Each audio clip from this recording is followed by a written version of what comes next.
አብርሃም እዝራን አስጠነቀቀው። በፍጹም ዲናን እንደዚህ እንድትናገራት አልፈልግም።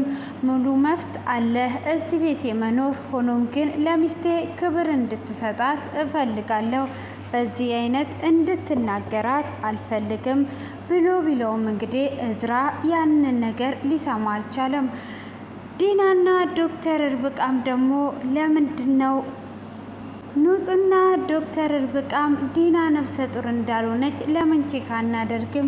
ትዝ ይልሻል በባለፈው ሳቤላ ስትጠፋ ራሴን አጠፋለሁ ብላ ሁሉን ነገር ስታደርግ ነበር ብላ ስትላትም አዎ ትዝ ይለኛል ብላ ትላታለች። ካዲያ አሁን እኔ ሳስበው እሷ ነፍሰ ጡር አትመስለኝም። ሆዷም ምንም የጨመረ ነገር የለም። ይሄንን ለምን አናረጋግጥም በማለት ትናገራለች ዶክተር እርብቃ። ሆኖም ንጹህ ደግሞ እንዴት አድርገን ነው ይሄንን ነገር ማወቅ የምንችለው በማለትም ስትጠይቃት አሁን አንድ ነገር እናደርጋለን። እሷ ሁልጊዜ አብርሃምን እያታለለች የምትኖረውን ነፍሰ ጡር እንዳልሆነች ለማረጋገጥ አንድ ነገር አንቺ ታደርጊያለሽ ብላ ትላታለች። እሷም እሺ እኔ ምንድን ነው የማደርግልሽ? ምን እንዳደርግ ፈለግሽ? ብላ ስትላትም ዲና ወደ ሽንት ቤት ስትገባ ትጠብቂና ቆጣሪውን ታጠፊባታለች። ከዛን እሷም ውሃ ስለሌለ እንደዛ ተጸዳድታ ትወጣለች። እኛም እንገባና ምርመራውን እናካሂዳለን፣ የሽንቷን ናሙና እናገኛለን ብላ ትላታለች። ንጹም ደስ በማለት በዛ ተስማማና ልክ ዲና ሽንት ቤት ስትገባ ውሃውን ታጠፋለች። ዲና ውሃው እንደጠፋባት እንግዲህ ዶክተር እርብቃም ደግሞ በር ላይ ቆማ እየተጠባበቀቻት ነበር። እሷም ንጹህ ስራሽን ረሳሽ በማለት እንግዲህ እንዴት ውሃ ጠፍቶ ዝም ብለሽ ትቀመጫለሽ? እንዴት ነው እንደዚህ የምታደርጊው? በማለትና እጅግ በመናደድ እንግዲህ ወደ ንጹህ ጋር እየተጣራች ትሄዳለች። ዶክተር እርብቃ በዚችው መካከል ቶሎ ትልና ሽንት ቤት ትገባና ሽንቷን ትመረምረዋለች። በዛ ዲና ነፍሰ ጡር እንዳልሆነች ታውቃለች። እንግዲህ ዲናም ደግሞ ራሷ እንግዲህ አሁንም በራሷ ተማምና ነፍሰ ጡር እንደሆነች ማስመሰሏን ያልተወችው ዲና ንጹህን ስታገኛት ለምንድነው ሽንት ቤት ውሃ ያላስገባሹ? አንቺ በቃ ስራሽን ዘነጋሹ አይደል ወይ ብላ ስትላትም ምነው ውሃ ጠፍቷል ወይ ብላ ስትልም እና አሁን ሄደሽ ሽንት ቤት ውሃ አስገቢ፣ አባቴ ሲገባ ደስ አይለውም፣ ስለዚህ ሂጂና አስገቢ ብላ ትላታለች። እሷም እንግዲህ እሺ አስገባለሁ እያለቻትም አሁን አንቺ እኔ ስወልድ ራሱ እንዴት ነው የምታርሽኝ? እንዴት ሆንሽ ልታርሽኝ ነው? አሁን እንደዚህ ይሆንሽ የራሴን ሰው ማዘጋጀት አለብኝ እንጂ ብላ ትላታለች። እሷም የራሴ ሰው ብላ እንግዲህ ዝም ትላታለች። ሆኖም እንግዲህ እንዴት ነው የራሴን ሰው የምትይው እያለች ገና ነፍሰ ጡር ነሽ ወይ እያለች እንግዲህ እየሳቀችባት እሷም ጥላት ትሄዳለች። ሆኖም እንግዲህ ንጹህ ያንኑ ሰዓት እንግዲህ ዛሬ ጉድሽ ይወጣል፣ ዛሬ ውርደትሽ ነው እያለች ለብቻዋ እያወራች ትገኛለች። ሆኖም እንግዲህ እዝራ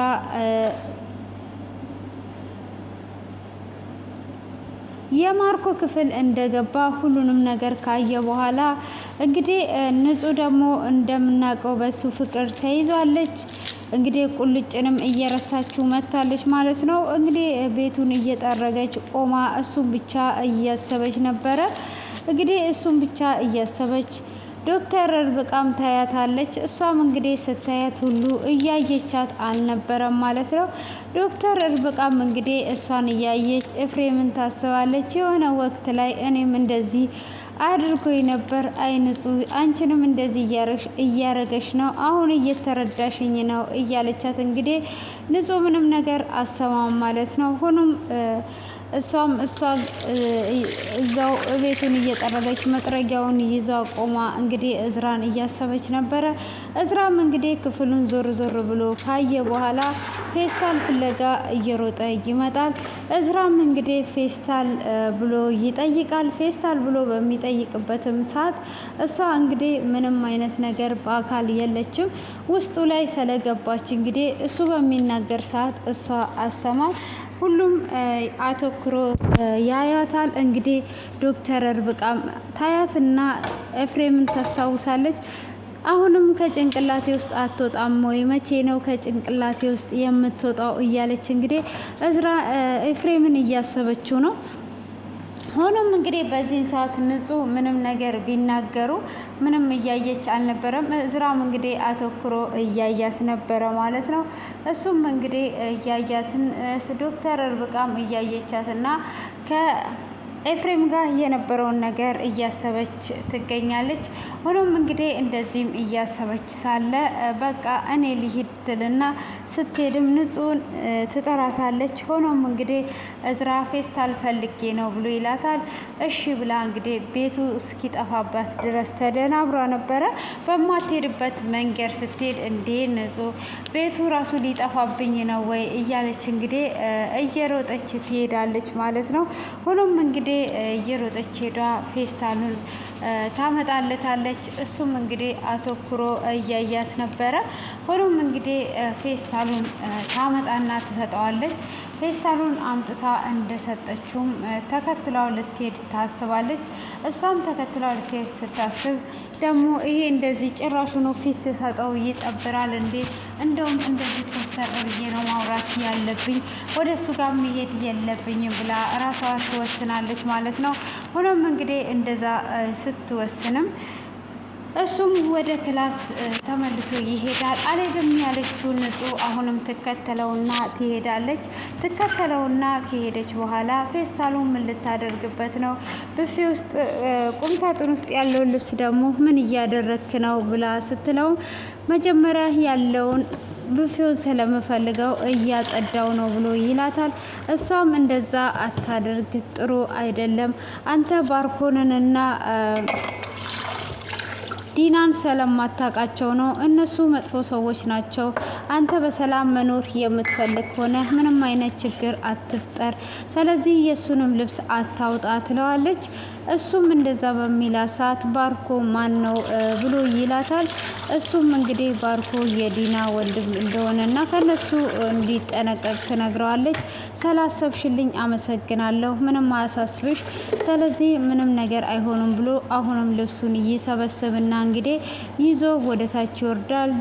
ዲናም እንግዲህ እጅግ በጣም ተናዷ እንዴት እንደዚህ ይንቀኛል፣ እንዴት የወንድሜን ክፍል ይወስዳል በማለት እንግዲህ በጣም ተናዷ ነበረ። አብርሃምም እንግዲህ እዝራን ለማናገር ወደ እሱ ክላስ እየመጣ እዝራ ይመጣበታል።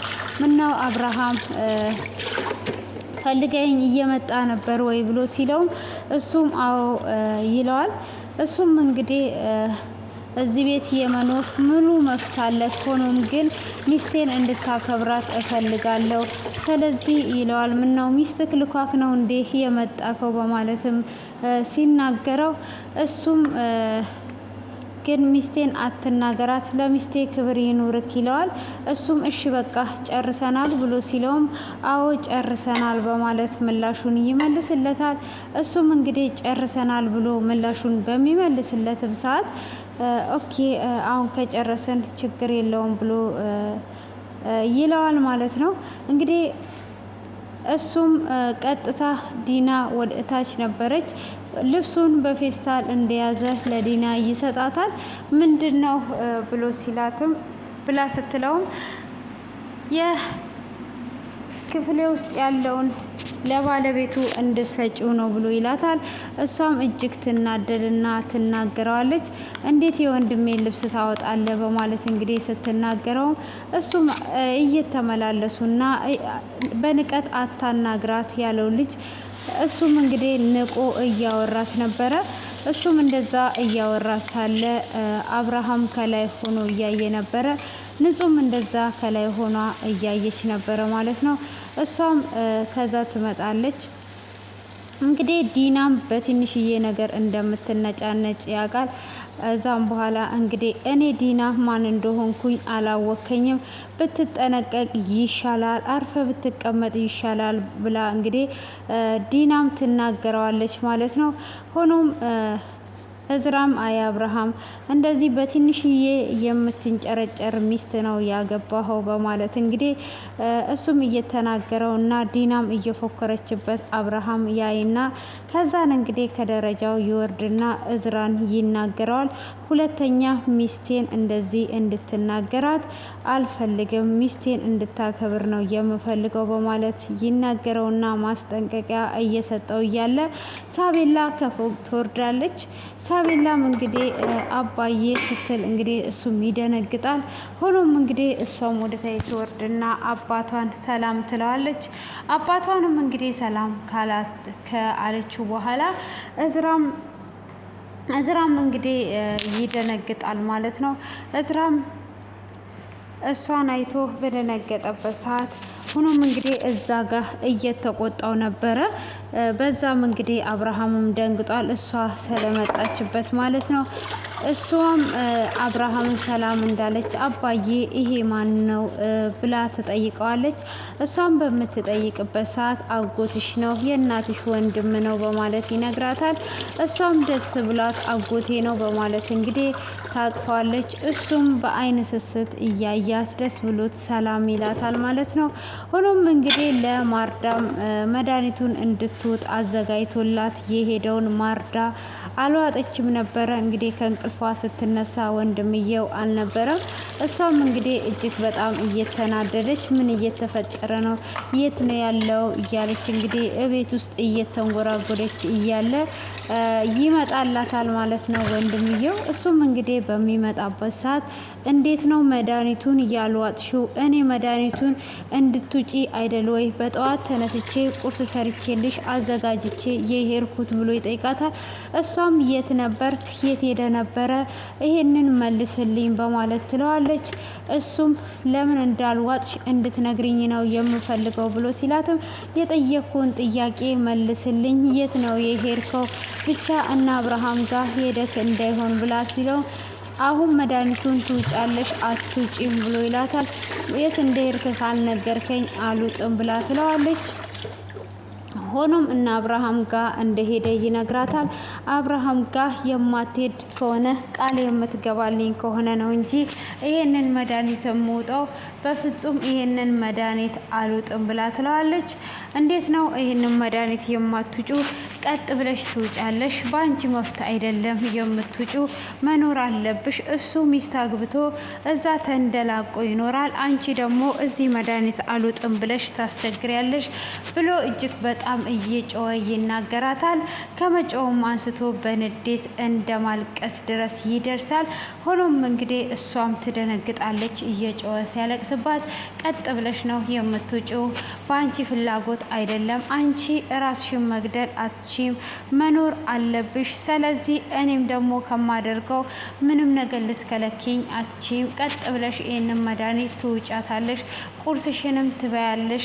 ራስሽን ልትገይ ነው ወይ የምትፈልጊው? እሱ እዛ ተንደላልቆ ነው የሚኖረው፣ አንቺ ግን እዚህ እንደዚህ ሆነሽ ነው የምትኖሪው ይላታል ማለት ነው። ሆኖም እንግዲህ እንደዛ በሚላትም ሰዓት እሷም እንግዲህ ያንን ነገር ትመልስለታለች ማለት ነው። ሆኖም ያንን በምትናገርበትም ሰዓት አሁን ቃል ትገባልኛለህ ወይስ ቃል አትገባልኝም? ቃል አልገባልሽም፣ ቀጥ ብለሽ መድኃኒቱን ትውጫለሽ እያለ ያለቅሳል። እሱም በሚያለቅስ ሰዓት ማርዳም ትደነግጥና አሁን እንግዲህ መድኃኒቱን እውጣለሁኝ፣ አንተ ግን እንደዚህ እንዳትናደድብኝ ብላ ትላለች። ሆኖም እንግዲህ እሱን ምንም እንዳታደርግ ብላ ቃል ስታስገባውም ነበረ። መድኃኒቱንም እንግዲህ አንስቶ ሰጥቷት በይ አሁን ቀጥ በይና ዋጪ ብሎ ይላታል። ሆኖም እሺ አሁን እንደማትሄድ ብቻ ቃል ግባልኝ ትለዋለች። እሱም እንግዲህ እንደማይሄድ ቃል ሊገባላት አልቻለም ማለት ነው። እኔ በፍጹም ከዛ ልታስቆሚኝ አትችም፣ ግን ደግሞ መድኃኒቱን ቀጥ ብለሽ ትውጫታለሽ ብሎ መድኃኒቱን ትውጣለች ማለት ነው። ሆኖም እንግዲህ እነሱን ስትጎዳ እኔን እንደጎዳ ነው እሱ እዛ ጋር ሚስት አግብቷል ብሎ ቢላትም እኔ እስካሁን ድረስ እሱን እወደዋለሁ፣ የምኖርለትም ለሱ ነው። እሱን በምትጎዳ እኔን ጎድተኸኛል ብላ ትላለች። እንግዲህ እዝራ ደግሞ እዚህ ጋር ለእህቱ በማሰብ ነው አንቺ ለልጅሽና ለሱ የምትጨነቂውን እጥፍ ነው የምጨነቀው እያለ ነው። መቼም አብርሃም ማርዳን አላሳክምሽም አላላትም። ጠፍቷበት ነው የገባችበት አላወቀም። እንግዲህ እሱም እንግዲህ ከዚህም በኋላ መድኃኒቱን የማትውጪ ከሆነ የት እንዳለሽ ለአብርሃም ሁሉንም ነገር እነግረዋለሁ ብሎ ይላታል። እሷም እንግዲህ እንዳይነግር ብላ እሺ በቃ እንደዛ ከሆነ ምንም ነገር አንተ እንዳትናገር በማለት እንግዲህ ትናገረዋለች ማለት ነው። ያንን ነገር እንግዲህ እንዳይናገርና ምንም ነገር እንትን እንዳይል ማለት ነው ለአብርሃም እንዳይነግረው። እሱ ደግሞ እዚህ ጋር ብልጥ የሆነባት እንግዲህ እሱ አብርሃም ዲና ማርዳ እንዳለች እንዲያቅ እንደማይፈልግ ታውቃለች እና ያ ቃልና እንግዲህ ማርዳን እየፈለገ እሱንም ሲጠይቅ ማርዳ የት ነው እሺ ያለችው ብሎ ሲጠይቀው ማርዳ ያለችበት እንደማያቅ ስለነገረው እሷም ደግሞ አብርሃም እንዲሰማ እንደማትፈልግ ተደብቋ እንግዲህ ለአብርሃም ስትል እንደምትኖር የታወቀ ስለሆነ እንግዲህ በአብርሃም አስፈራርቷታል ማለት ነው። እንግዲህ የዲና ሚስጥር ወጥቷል ማለት ነው። እንግዲህ ነፍሰ ጡር ነኝ እያለች የምታስፈራራቸው እንግዲህ ዶክተር ርብቃና ንጹህ የሚሳናቸው ነገር የለም ማለት ነው። እሱም እንግዲህ እነሱም እሷን ሽንት ቤት በምትሄድበት ሰዓት ጠብቀው ሽንቷን በመውሰድ እንግዲህ ምርመራ አድርገዋል ማለት ነው። እንግዲህ ያንን ምርመራ አድርገው አውቀዋል ነፍሰ ጡር አይደለችም። ለአብርሃምም ነግረውታል። አብርሃምም እንግዲህ ልጄ ምን ሆነ ብሎ በመጀመሪያ ደንግጦ ነበረ። እሱም እንግዲህ ብሩን እንደምናስታውሰው ቁልጭ ጋ ያለውን ብር እሱ ደግሞ እሺ ልጄ ተፈቷልኛለች፣ ይሄ ቤት የዲናና የልጄ ማስታወሻ ነው፣ ብሬም ተወስዷል፣ እንዴት ነው የማደርገው እያለ እንግዲህ ለብቻው ተጨንቆ በረንዳ ላይ ነበረ ማለት ነው። ሆኖም እንግዲህ ዶክተር ርብቃና ንጹህ ከሩቅ ይመለከቱትና አብርሃም እዚህ ጋር የሚሆነው እኮ ሲጨነቅና የሚያወራው ነገር ሲያጣ ነው ብላ ትላለች። ሆኖም እንግዲህ ስለ ብሩም ያስታውሳሉ። እንግዲህ ያንን ብር ንጹህ ጋር ቁልጭ ጋር እንዳለና ቁልጭን ከዛን ቀን ጀምሮ እንዳላወራችሁ ትናገራለች። ቁልጭንማ ያስረሳሽ ሰው አለ ብላ ስትለው ዶክተር ርብቃ አትጀምሪ እያለቻት ነው። ሆኖም እንግዲህ ባርኮንም እንዳሰበው ሄዶ እህትየውን አስፈራርቶ ይዞ ለመምጣት ችሏል ማለት ነው። እንግዲህ እናትየው በጣም ነው የምታሳዝነው።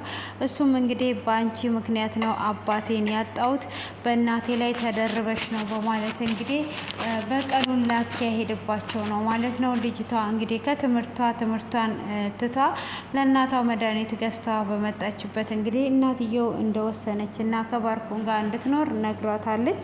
እጅግ በጣም ነው የሚያሳዝነው። እንግዲህ ባርኮን በዚህም ተንኮልን የሚሰራው ልትሞት የደረሰችውን ሴትዮ እንግዲህ እንደዚህ አስፈራርቶ እህትየውን ወስዷታል ማለት ነው። እንግዲህ አሁን ላይ እሱ እዚህ ቤት ውስጥ ሲመጣ ብዙ ነገር ተፈጥሯል። ይህ የተፈጠረው ነገር አሁን ባርኮን ይቀበለዋል። ለመቀበል እንግዲህ እሱ ተንኮልን ሰዎች ላይ እያሴረ እያለ እንግዲህ ቤት ውስጥ ደግሞ የእሱ ክላስ ከመወሰዱም አልፎ እንግዲህ ልብሱ በፌስታል ተጨምሮ ነው እየጠበቀው ያለው። እንግዲህ ይህንን ነገር ሲያይ ምን ሲሰማው ይሆን? እንግዲህ ልብሱን በፌስታል ይዞ መራመዱ የማይቀር ነገር ነው ማለት ነው። ሆኖም እንግዲህ ከእዝራ ጋራ እንደሚፋለሙ እርግጠኛ ነን። እንግዲህ ንጹህ ደግሞ ከቁልጭ ጋር ብትሆን ይሻላታል። እንግዲህ ቁልጭ ለእሷ ያ ሁሉ መስዋዕት እየከፈለላት እሷ ደግሞ እዚህ ጋር ያ ሁሉ ነገር አፍርሳ ከእሱ ጋር ለመሆን እያሰበች ነው ማለት ነው። እንግዲህ በጣም ነው የምታሳዝነው። ቁልጭን ከተወቹ ከቁልጭ ጋር እንጂ መሆን ያለባት ከእዝራ ጋር አይደለም። እንግዲህ ብዙ ጊዜ ያፈቀረንን ሳይሆን ያፈቀርነውን ለማግባት እናስባለን ማለት ነው። እንግዲህ ቁልጭ ጋር ሼር አድርጉልኝና እሱም እንግዲህ ወንዳ ወንድ ሆኖና ኮስተር እንዲል ግን ኬት ያመጣዋል? ይህን ቁመና ኬት ያመጣዋል? መቼም ቁመት መሰራት አልተጀመረ። መሰራት የተጀመሩት ሌላ ነገሮች ናቸውና ስለዚህ እንግዲህ ንጹህ መጨረሻ ላይ እንግዲህ መጎደታ የማይቀር ነገር ነው እና እንግዲህ ይህንን ድራማ መጨረሻ ለማየት በጣም የሚያጓጓ ነው። አብርሃም ይቀበልና ነፍሰ ጡር እንዳልሆነች አምኖ ደስ ይለዋል ወይስ እንዴት ነው የሚለውን እንግዲህ ቀጣይ ክፍል ነው የምናየው። ውዴ ፋሚሊዎቼ እንግዲህ ሼር እና ሪፖስት እያደረጋችሁ ለጓደኞቻችሁ ሼር አድርጉ፣ አበረታቱኝ እላችኋለሁ። መልካም ቀን ይሆንላችሁ እና ከጎኔ ስለሆናችሁ ቴንኪዩ እላችኋለሁ ውዶችዬ። እና ሼር አድርጉልኝና አበረታቱ። እንግዲህ በዚህ መኪና ዘና ፈታ እያላችሁ ጠብቁኝ።